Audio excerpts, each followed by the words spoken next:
There's a lot of discussion about what footwear is best for endurance events, especially Goruck. This is a deceptive question because proper foot setup is a combination of footwear, inserts, socks, and tape.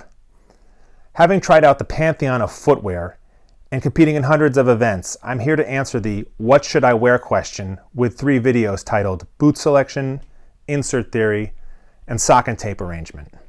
If you are interested in any of the gear you see, the links are in the description, and if you like this and find it helpful, please hit that like button. Now let's talk about boots. There is a reason you see the Army and Marine Corps wearing boots that look like this and not La Sportiva trail shoes. Here are the features that justify this choice. First, traction. When you are doing mountain climbers or bear crawls or lugging 80-pound sandbags up wet grass, you have to have traction. There are lots of boots out there that have flat bottoms, like the Rocky C4Ts or the Goruck Mac Vs. If you are only going to work out on pavement, this is fine. But as soon as you are on natural surfaces, especially if they are wet, traction is a must. Second, debris. Rocks, sticks, mulch, snow, and sand are all hitchhikers trying to get a free ride in your footwear. At most events, there won't be time to take off your footwear and clean them out. You may have to hobble for miles with a stick under your foot before you get a chance to clean it out. You'll notice that all of these boots have 8-inch uppers. This is to keep that crap out. Lace them to the top and fold your sock over. This will create a debris-tight seal for your feet. Side note, if you are using Rocky boots, the tongue of the boot is perforated. This is to help drain the boot.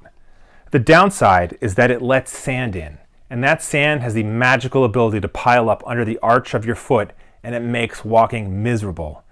To solve this problem, I glue these holes shut with off-the-shelf super glue. I have this specific pair of boots for events I know will be at the beach.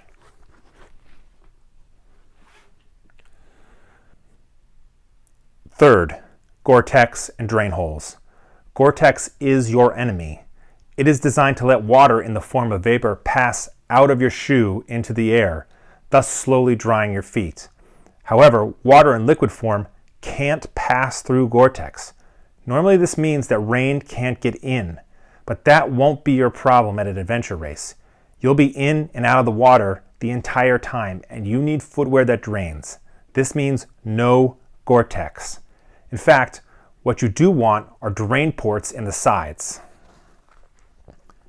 Like so, or like so. I have found that with some pairs of boots, it's worth it to drill small holes in the sole to drain stubborn low points. Don't be afraid to do this. Your feet will never be dry, but you don't want them working in a tub of water. Fourth, weight. There is a 1984 Army study that reports 1 pound on your foot is the equivalent to 5 extra pounds carried on your back. In my experience, this is true. You want the lightest footwear you can find that has all of the previous requirements we've discussed. Let's look at the gold standard here, the Rocky C5C. It weighs in at 1.13 pounds. It's a beautiful thing. Now this boot is no longer available, but here's its replacement, the Rocky RLW, weighing in slightly more at 1.51 pounds. And here is where you can get into trouble. Just because a boot is a military boot does not mean that it is good for endurance events. Here I have the ubiquitous navy black leather safety boot made by either Bates or Belleville, and here's the coyote brown equivalent. These boots have steel toes, they've got steel shanks, and they're made of very thick leather. And you can see they weigh in at 2.3 pounds.